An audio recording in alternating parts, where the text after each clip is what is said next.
All right, well, today is Monday, the 13th of April. So we are working on Act 3.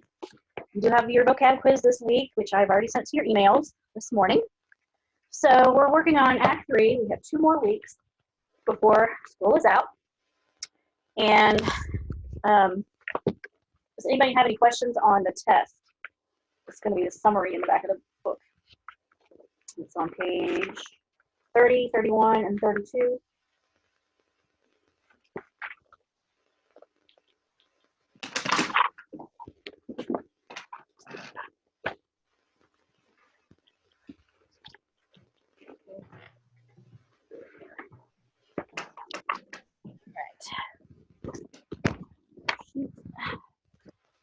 All right, so on your summary, of course, you're talking about some of the characters. When you get to page 31, it's talking about protagonists and antagonists. I don't know if you've ever heard of those terms before or not, but I'll go over those really quick.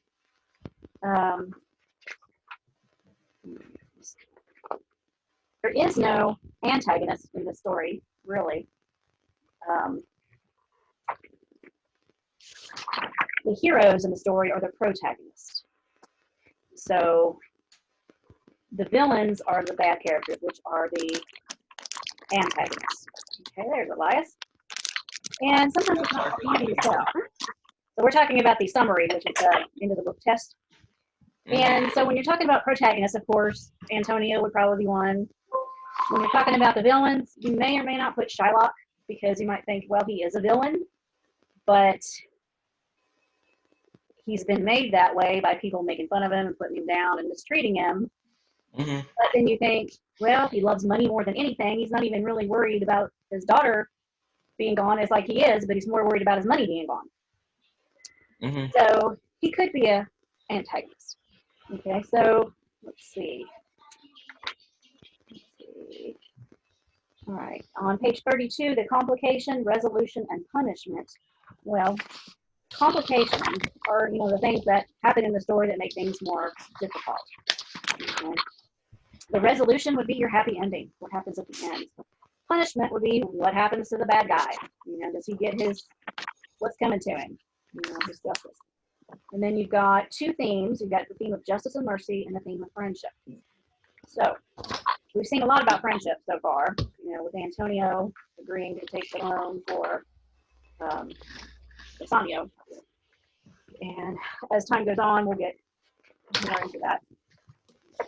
Phew, excuse me. Okay. All right. Any questions before we get started? No. Okay. So we're on page 20, talking about Act 3. So in Act 3, we had Shylock is getting really upset because Jessica's gone, and there's rumors going around that Antonio has lost all his ships. And if that is correct, then he's going to have to give up a pound of flesh. As I was reading, we were talking a little bit about what do they do with that pound of flesh. Well, I don't know if any of you caught that or not, but in Act 3, as we were reading, it said something about Shylock was going to use it as fishing bait. Like, okay, that's interesting. So that gives us an idea of what he does with it. All right. Yeah, that was on page 59 in your book. The same one. It's under the first scene under Act 3. Shylock says, well, Celerio says, why, I am sure if he forfeit, thou wilt not take his flesh. What's that good for? And Shylock says, to bait fish with. If it will feed on nothing else, it will feed on my revenge. So that's kind of creepy if you think about it, but So as we continue on with the Act 3, Bassanio comes to see Portia. He chooses the casket and he chooses the right one. What was in that casket? Anybody remember?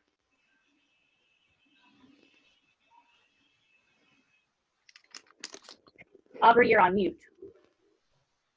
So you probably can't hear me. You need to unmute your... I can hear you. Oh, okay. All right. What was in that casket? He chose the lead casket, but what was in there? Hush, go away.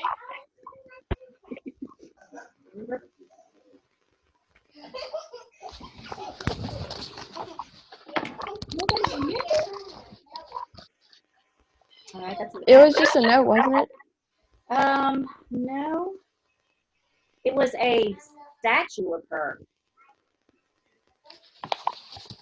We're on, let's see, it's scene 2. So Bassanio is opening the leaden casket and says, "What can I find here?" And it's Fair Portia's counterfeit, which means they kind of made a lead statue of her. That's kind of creepy, but so that's what it was. I don't know what he was supposed to do with it, but so that was the correct casket, so that meant that he could marry Portia. Okay. So it is confirmed, I guess, that the ships of Antonio's were gone. So, of course, he was going to have to pay back the loan, and he had no money to do that. So he was going to have to give up a pound of his flesh. So Shylock was ready to get his money and his pound of flesh. And so Bassanio said, "Well, I've got to go back and help my friend." So he goes back to Venice. And Shylock has Antonio put in prison because he doesn't have the money. Antonio knows that the Duke of Venice, who is the head of the court, is not going to let him off because he has no way to pay. So, he's going to be put to death, basically, because he didn't pay. And he won't give up a pound of flesh. Portia agrees to come back with Bassanio and to help him because she thinks it's important. And her mate, her servant, I guess, or her handmaid, that Nerissa, she fell in love with so they decided they were going to have a double wedding. So Portia and Bassanio and then Nerissa, they decided to do that, but they had to take care of Antonio first. So they had their wedding, they come back, and so Nerissa and Portia are going to try to help Antonio.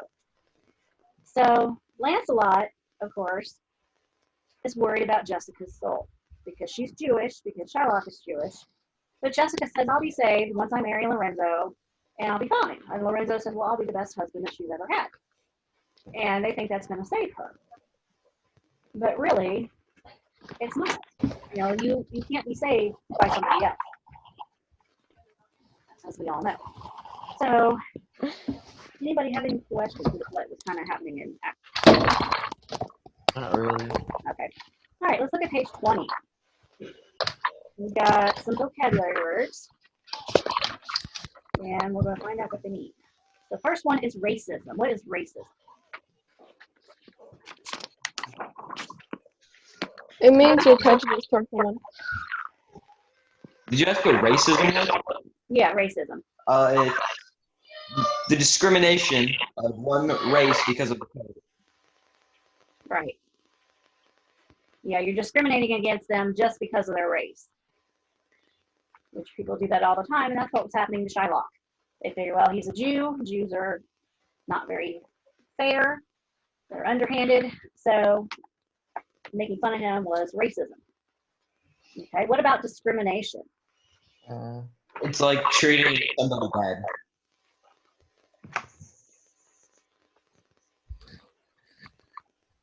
Okay, it's like treating them how? Unjust. Right, just because of their beliefs, because of their race, because of whether they're male or female. We have all that kind of stuff going on today, right? Still, in some places, sometimes even here in the United States. What about persecution?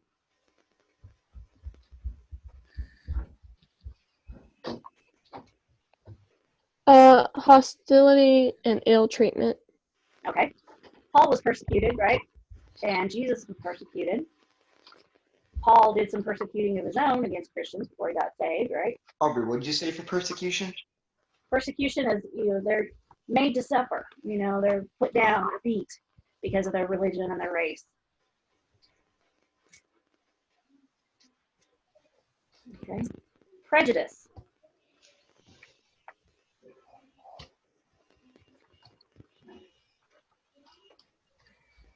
Prejudice is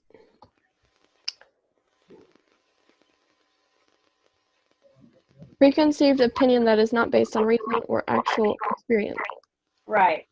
Yeah, like we could say some people may be prejudiced against blacks because we think, they're getting special treatment because they were treated as slaves in the, early part of America.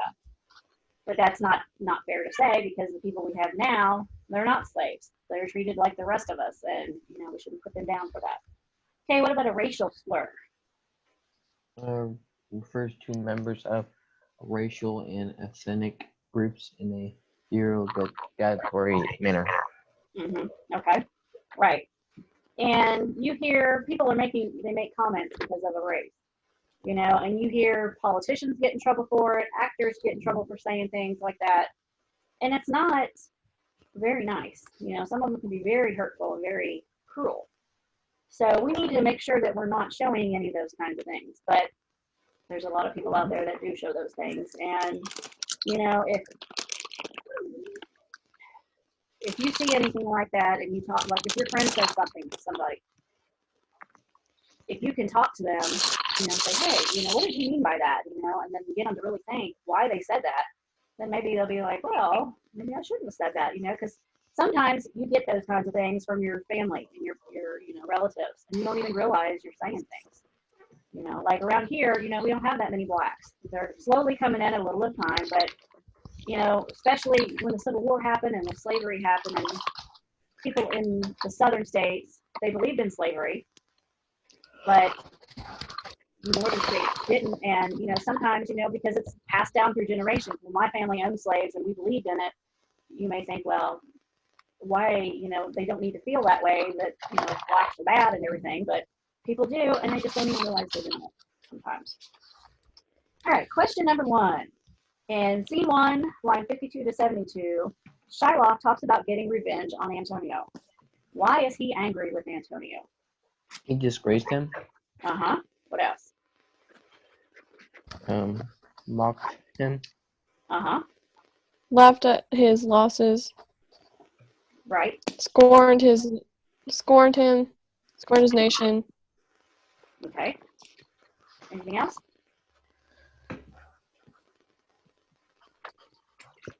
There's one that said he called his friends, but I don't know what that means. Yeah, he cost him his friends because he got them turned away from him and made people turn against him. Okay. All right, page 21. Was Antonio right to treat Shylock that way? No. Why not? That's just evil. You shouldn't treat anyone that way. Right. Everybody should have an equal piece, right?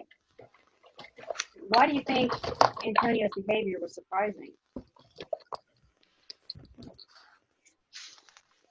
Would you expect that out of him? Because it seemed like he was really good friends with Antonio and Bassanio, and he wanted to help them, and he would help other people that couldn't pay their loans back and things like that. So he seemed like a pretty decent guy. Yeah. So why would he be so mean to Shylock? How could he be nice to everybody else but mean to Shylock? Because Shylock was not a nice person himself. Yeah. He was nasty and selfish. Right. And he may not have always been that way, but when people mistreated him, you can only take so much, and then you kind of snap back at everybody else.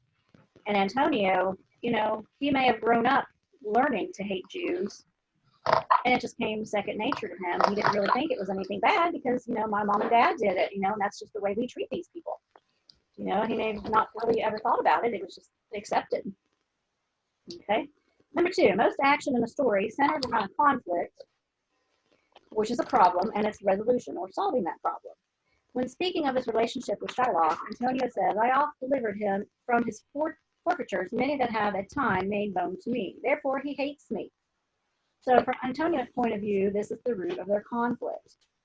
So what he's saying is people borrowed money from Shylock. They got in a jam, they couldn't pay it back. So Antonio helped them pay it back. So how did that make Antonio hate him?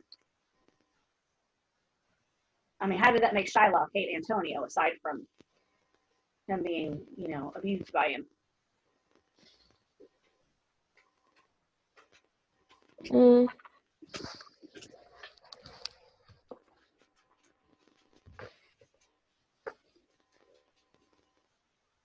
Okay, let's say Aubrey borrows some money from Josiah. Well, payment comes due, and Aubrey doesn't have it. She's had something else happen that she needs to take care of.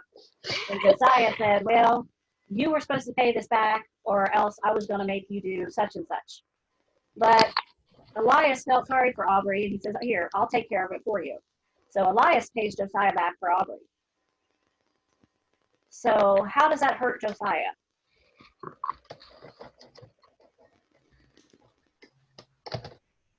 I don't know. He got his money back.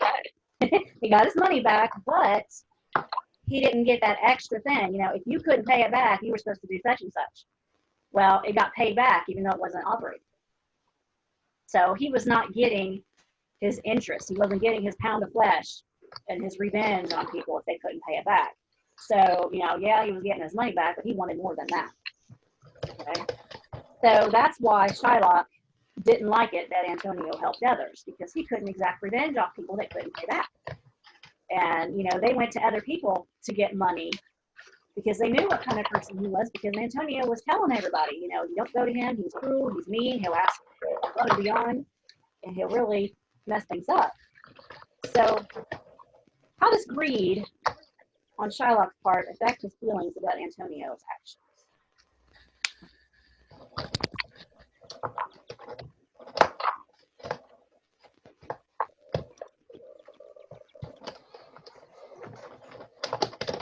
No, I kind of answered that, didn't I? He's greedy. He wants everything he can get. If Antonio is being nice and paying people's bills, then Antonio is not getting to exact revenge on those people. You know, and he's not allowed to hoard things from them. You know, he may have told them, well, you got to give me your best horse if you can't pay this off. He's not getting his extra thing, so he's losing out, so he's upset, right?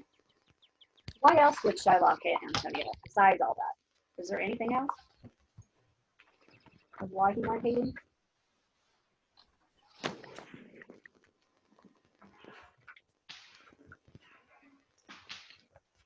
What question is this one? We're on number 2 at the very bottom of 21.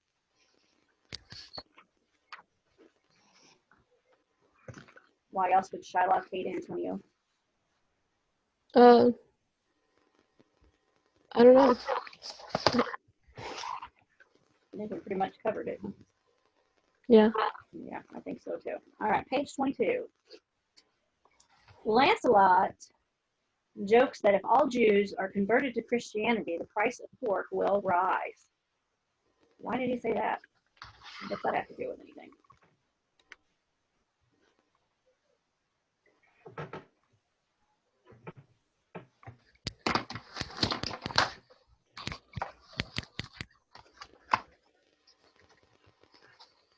What do you know about Jews and what they're allowed to eat? Well, they're not allowed to eat pigs. Yeah. Pork is one of the things they were not allowed to eat because it was considered unclean, right? Unclean. So he's joking. He says, well, you know, if all these Jews get saved, then they'll be allowed to eat pork. So that means the pork is going to rise in price because more people are going to want it. So he was joking about it, and that's not really something to joke about. You'd rather have people turn to Christianity than worry about the price of meat, right? But that was what he was joking about.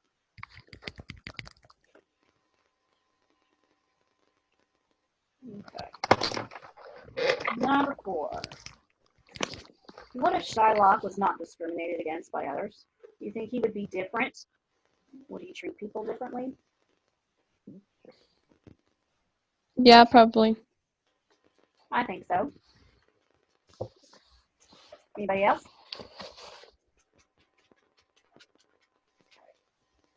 Last question. What does the Bible say about discrimination? Okay, let me look at Galatians 3:28.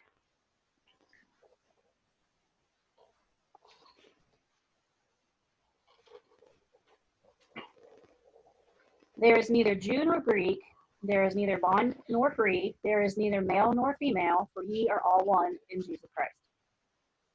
So what does that tell you about discriminating against people? What did the verse say? There is neither Jew nor Greek, there is neither bond nor free, there is neither male nor female, for ye are all one in Jesus Christ. That everyone's the same, they're not different. Right. Everybody's the same. Right. So God doesn't look at whether you're black or white, boy or girl, old or young. He just sees everybody the same. Right. He doesn't look at the outside. He looks on the inside, what's in your heart. Okay. So, and we're not supposed to judge either, but sometimes we do. And, that's just human nature. But we have to try to remember not to do that. So, anyway, next week you're doing Act 4, and then you've got your study guide pages. We've got 2 more weeks. Wait, do we have to write this paper? Huh? Say that again? Do we have to write this paper? Yeah. Oh. So next week is the 20th and then the 27th. So we've got 2 weeks. So we'll on Act 4 next week.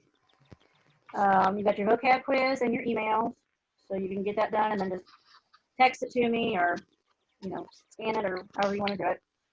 And that's about it, I think. So you can go ahead and work on the test for next week if you want. If you get it done ahead of time and you want to upload it to me, go ahead, that's fine. Any other questions or anything?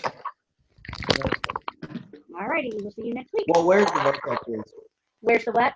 The vocab quiz? I emailed it to your mom. Okay, sounds good. Yeah, I did that this morning. And what paper did you say we're gonna write? On number 6. And the study guide, you're doing 23 to 27 this week. And then the test is 30 to 32.